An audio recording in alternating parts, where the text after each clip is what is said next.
about what is true prosperity for an individual. Contentment is the true prosperity. Devotion is the true prosperity. Peace inside is the true prosperity. I have to do for my children. That's why I'm here in the world. I have no works in the world. Only I want to be the subservient for my beautiful children. Who is the real Christian? He who have true compassion, kindness. God is truth. God is absolute. God is your supreme self. God is absolutely consciousness. There is no duality. He who believes this, all of these fundamental things, is a real Christian. Welcome to Souljourns and to the city of Phoenix for this, our Souljourns 8th annual interview with India's Amma Sri Karunamayi.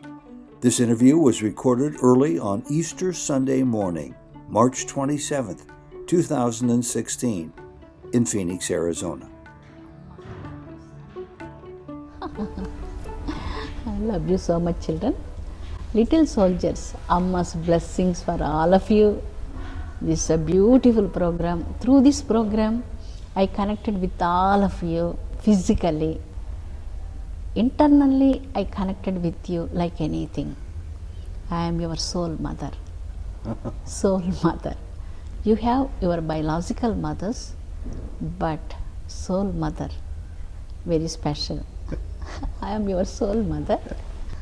Very special Easter blessings for all of you. Once again, my sweet children, I love you like anything from the bottom of my heart. My heartfelt love to my son, Teddyson, and my Jodi child. They are so sweet, very kind. Today, lot of people are celebrating beautiful Easter festival. Who is the real Christian? He who have true compassion, kindness. There are 43 attributes blossom in human heart. It doesn't matter whatever they believe. Everybody believe God only. God is truth. God is absolute. God is your supreme self. God is absolutely consciousness. There is no duality. He who believes this, all of these fundamental things, is a real Christian.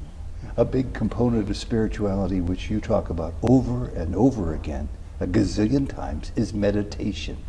However, when people have difficulty meditating, Amma, how can they get close to you? It doesn't matter. There are 4 paths. Already before our interviews also we discuss about this. Bhakti, lot of Shakti in Bhakti. Truth can change anything. Faith can bring lot of fortunes to people. So have love towards God. You already trusted so much Baba Garu. So go ahead, proceed in your path. You will attain higher levels and you will attain moksha also in this lifetime. Speaking about the paths, which you have talked about previously, a question. You say meditation, love, helping others, giving up desires are all these paths that are most important. Is there one of these paths most important of all? More important than the others? Love and serve. Love and serve? Sort of like love all, serve all. Yes. Love all, serve all. Jodi has a question about guidance. She says the voices of desires and fear in our own heads can often seem like guidance about what we should do. But how can we recognize your guidance for us and not just our head guidance? Today, because of the so much speed of the world, people undergoing so much mental pressure. The speed was so swift. We have to reduce the speed of lifestyle, and then people have to be a little bit quiet and calm and slow down. This is very important. And then go to insight, God, godly consciousness. then definitely all of these commotions, unrest will be subside automatically. Otherwise, anxiety and the stress and everything is cause for so much health problems, and lot of acids are oozing in the body, and they are so restless because of this hormone imbalance. There's a close connection to slowing down called surrender, and I know you've talked about this. But the question is, how would one person begin to learn about the concept called surrender? It is such a big endeavor that one does not know where to begin. What do you begin to surrender first? When you see infant children, they are completely surrendered to their mother. They never ask anything, mother. Mother have to completely her responsible towards the baby. This is the true devotion, what we have to say. Surrender means completely without any expectation, how the infant in the mother's hand. So you need not ask anything, me, no? You need not come with a card and ask me, mother, can you help, and mother, can you do this? You need not ask at all. Without asking anything, I have to do for you. This is my responsibility. So that definitely without expecting anything, I have to do for my children. That's why I'm here in the world. I have no works in the world. Only I want to be the subservient for my beautiful children. Like how mother is taking care of the infant, I have to take care of you, like all of you, like that only. Dealing with others, when dealing with others' actions, the actions of other people, how can one person know when to accept or when to object to somebody's actions if they don't agree with them? In other words, when to say yes or when to say no to another person? This is lack of maturity. Maturity only. It takes some time. We cannot put some pressure on them. They have their own ideas, and if they get maturity, so much flexibility comes in maturity. Well, then we all have to grow up more, don't we? Infants have to grow. Yesterday and always, during your retreats especially, I've noticed, you talk about different remedies, and you talk about natural, from the earth remedies, herbs, different substances that help us grow and help us calm our tendencies if they get a little too exaggerated. About the tendency called fear, which I think is universal for most people, could you possibly give us a medicine prescription to offset fears as you give prescriptions for other ailments? It's a beautiful question. It's Jody's question. Yeah, beautiful question, Jody. Bhagavad Gita starts with fear. Arjun have fear. He just throw all his weapons and he don't like to do the war. I'm suffering with fear, and he told all the things. And Baba Krishna taught fearlessness. Fearlessness. Bhagavad Gita essence comes in the beginning itself. Fearlessness. Today our world is, because of the duality, people have fear. If they have the experience of the consciousness, that's a higher level. We cannot expect everybody have to grow to that higher level. But today's society is completely with a lot of disasters in the society. People miss the trust, and people are deceiving each other. Because of this Kali Yuga pollution, all the things are happened. But we have beautiful, beautiful souls in the world. We cannot say everybody is with negativity, because lack of maturity, these things are happened in the world. So that's why this fearlessness, because of spirituality, brings fearlessness to the heart.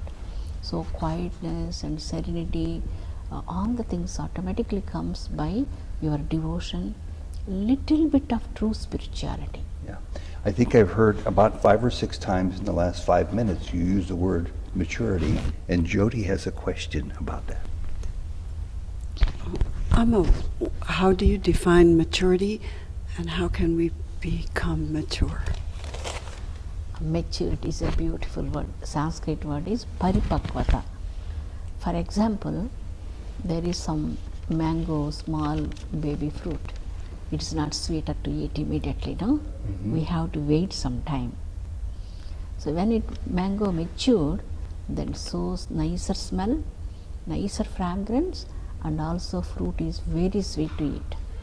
Similarly, if people are not matured, it means not the understanding nature, flexibility, and to understand other people's challenges and problems in their level.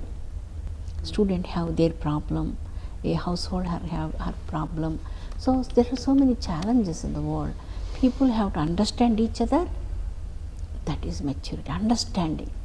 If there is no understanding, so much friction comes and people are separated, and that is the problem with quarrelings and indifferences and everything. If maturity comes, we never quarrel with each other, always we love each other, respect each other, honor other people's pain also. May we all become mature tomorrow, today. I notice when you talk to people, there's always a mixed group of people, here in America especially, but around the world. There's Hindus, there's people from India, there's people from different cultures and different religions, Christians, Jews, Buddhists, and people who have no religion.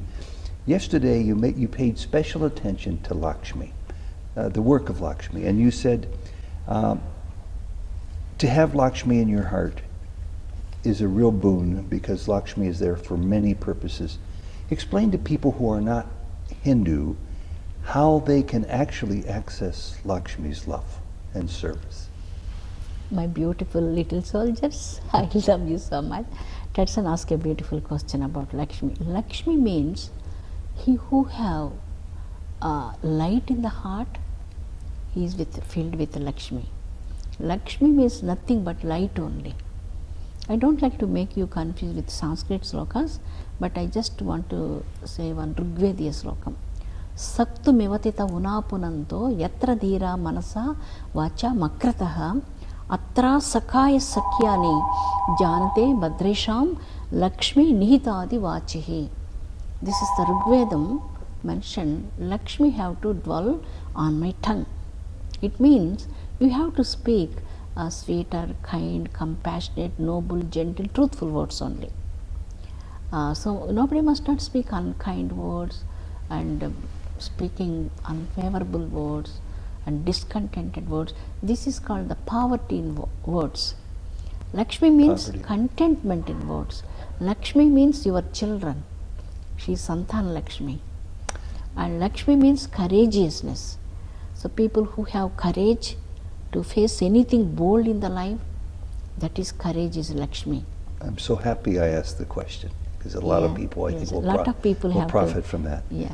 One more question about prescriptions, remedies, because I know many people watch us who are living in chronic pain.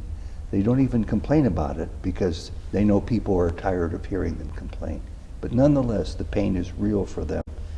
Is there something that they can do, whether it's a tincture or an herb, something that would be helpful, that you can prescribe because you know so well about pain? Yes, every day I spoke with thousands of people coming to see Amma physically, personally, shared their challenges. Most of the challenges are health challenges. Most of the health challenges. Suppose if I spoke with 100 people, 70 people are suffering with cancer. I was so sad to see children's challenges and loneliness, divorces, and people have no jobs and financial challenges, and mainly problem is the loneliness is a big cause. People need somebody to support, like a friend, talking with each other, respecting each other's feelings, and that is completely lacking in the society. So that's why religion must not bind them in some frames. They need some wisdom to think and to meditate and see higher level. There are so many higher levels to climb. A lot of orbits are there. If you go to the higher levels, and understanding levels will be increased like anything. So that is totally lacking in the society because of the rushness in the life. So that's why I felt very sad to see children's challenges. Whatever the help I can do, definitely I can do that. Oh, beautiful. 2 more questions. We have a friend who loves you very much. She will see you when you get to Cleveland Ohio, in the United States, for those people who have never heard of Cleveland. Her name is Mary Subcheck. And she wanted me to ask you about prosperity, about what is true prosperity for an individual. Contentment is the true prosperity. Devotion is the true prosperity. Peace inside is the true prosperity. And true spirituality is the greatest prosperity among all the prosperities. And sharing love and service is the wonderful prosperity, incredible prosperity. And the last question has to do with what we were talking about last night. So many people were speaking up about problems in the workplace, in the government system, in the healthcare, in their own families. The problem of the lack of women's rights came up over and over again. And I know last year you devoted much of your time at the United Nations and elsewhere to that subject. Can you say one final word about that very important subject? United Nations is really working for universal peace. There's some wonderful people there, very selfless people. I met hundreds of people there, beautiful, beautiful souls, always thinking about the society, upliftment and peace in the society. Their concern is not about religious things and all the things, but their concern about is the peace in the society for every individual, especially for women, children, lot of issues, how to stop the wars in the society. They're thinking about all the things and working so hard to bring more eternal peace and joy in the society. I love you for this beautiful question. My expectations also for every individual have to have peace. How to get that in the mundane life? There are so many challenges for all of you. Just surrender to Baba. Pray God. That is the only way to attain happiness, peace and eternal joy, and share your love with all people around you and give your service without expecting any fruits. I love you so much. And we can't leave you without your final blessing to all of us. My beautiful little soldiers, babies, I love you like anything. My heartfelt love to all of my people, infinite times. I love you like anything. Amma is always expecting your prosperity, good health. I don't like to listen any more health problems from anybody. I want to see healthy society, peaceful society, and lot of progress in the society, your prosperity, your children's good health, their bright future, their education, your grandchildren, everybody have to have the great future. This is Amma's special blessings on this Easter Sunday for all of you. I love you like anything. Thank you so much. Thank you, Amma. Thank you, Karunamayi. Love you, son. Love you, Jupiter. Love you like anything.